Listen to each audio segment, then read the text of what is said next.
Okay, here we go. Number 5 in being an easygoing person. Number 5. And of course, number 5 is making unnecessary comments. Making unnecessary comments. You know, there's a lot of things we say that are just not needed. Let's just put it that way. They're just not needed. James 3:18 says, "The fruit of righteousness is sown in peace of them that make peace." So if we want to keep peace in our families, we have to make peace, and one of the ways we can make peace is keeping our little comments to ourselves.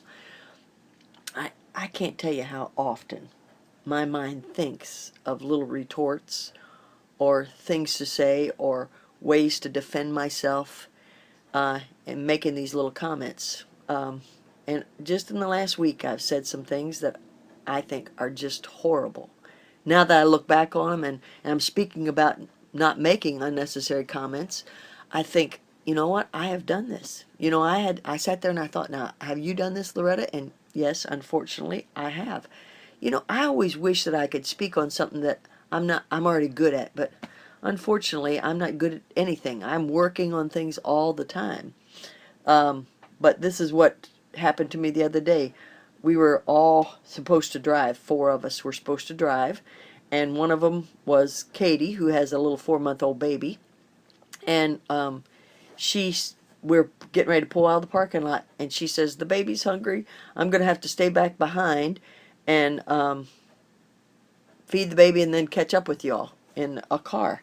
And I made this remark. I said, "Don't you have any bottles already fixed up with, milk in them?"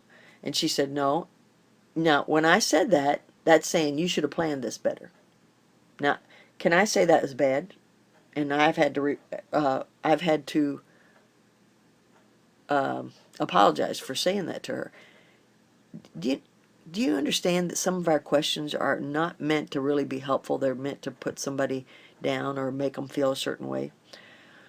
Uh, the other day, my son KW come up to me and told me about something that came, and I said to him, "I wish I'd known about this sooner," which is saying, "Why didn't you get this information to me sooner?" You know what? Does it help him for me to say things like that? No. Does it accomplish anything? No. All I accomplished was making him feel stupid because he didn't tell me sooner. Do you understand what I'm saying, ladies? Making unnecessary comments. Let's keep that at bay. Let's be careful. If you want to be an enjoyable person, if you want people to think you're easygoing, let's keep those unnecessary comments to ourselves. My daughter called and told me about something she was doing, and I questioned why she did it. And later on, after I questioned her, she said to me, "You know, Mom, that made me feel like you thought I was stupid for doing it." And I said, "Oh, brother, I shouldn't have said that." And I apologize. But do you understand that we cannot feel free to just say whatever we think to any and everybody that we deal with? Especially if we want to seem easygoing, if we want to be people that are enjoyable to be around. Let's really work at keeping back our unnecessary comments and questions, you know. And I really believe that our relationships will be richer, and people will be freer to talk to us if they aren't scared about our comments that we're going to make or our questions that we're going to have.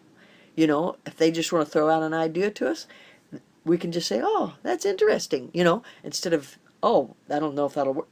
Just be careful about your unnecessary comments. Rejoice in the Lord always, and again I say rejoice.